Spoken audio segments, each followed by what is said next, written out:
കുട്ടികളെ കൊണ്ടുവന്ന സംഭവത്തിൽ ക്രൈംബ്രാഞ്ച് അന്വേഷണം പുരോഗമിക്കുകയാണെന്നും മതിയായ രേഖകളില്ലാത്ത കുട്ടികളെ തിരിച്ചയച്ചതായും ചൂണ്ടിക്കാണിച്ച് സർക്കാർ ഇന്ന് ഹൈക്കോടതിയിൽ സത്യവാങ്മൂലം നൽകിയിരുന്നു.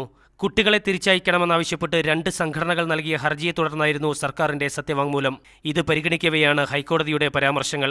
മതിയായ രേഖകളില്ലാതെ കുട്ടികളെ കൊണ്ടുവന്ന സംഭവം ലാഘവത്തോടെ കാണാനാവില്ലെന്ന് ഹൈക്കോടതി അഭിപ്രായപ്പെട്ടു. 5 വയസ്സിൽ താഴെ പ്രായമുള്ള പെൺകുട്ടികളെപ്പോലും നിയമവിരുദ്ധമായി കൊണ്ടുവന്നിട്ടുണ്ട്.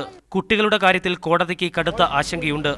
അതുകൊണ്ട് തന്നെ ഒരു കുട്ടിയുടെ കാര്യമാണെങ്കിൽ പോലും കോടതി ഇടപെടുമെന്നും ഹൈക്കോടതി അഭിപ്രായപ്പെട്ടു. ബീഹാർ, ജാർഖണ്ഡ് തുടങ്ങിയ അന്യസംസ്ഥാനങ്ങളിൽ നിന്നാണ് കുട്ടികളെ ഏറെയും കൊണ്ടുവന്നിട്ടുള്ളത്. അതുകൊണ്ട് തന്നെ കേന്ദ്ര ഏജൻസിയുടെ അന്വേഷണമാണ് ഉചിതം. സംസ്ഥാന പോലീസ് കേസന്വേഷിച്ചാൽ ബാഹ്യ ഇടപെടൽ ഉണ്ടാവാനിടയുണ്ടെന്നും ഹൈക്കോടതി അഭിപ്രായപ്പെട്ടു. നിയമവിരുദ്ധമായി പ്രവർത്തിക്കുന്ന ഇത്തരം അനാഥാലയങ്ങളാണ് നല്ല രീതിയിൽ പ്രവർത്തിക്കുന്ന അനാഥാലയങ്ങളുടെ പേരുകൂടി മോശമാക്കുന്നതെന്നും ഹൈക്കോടതി നിരീക്ഷിച്ചു.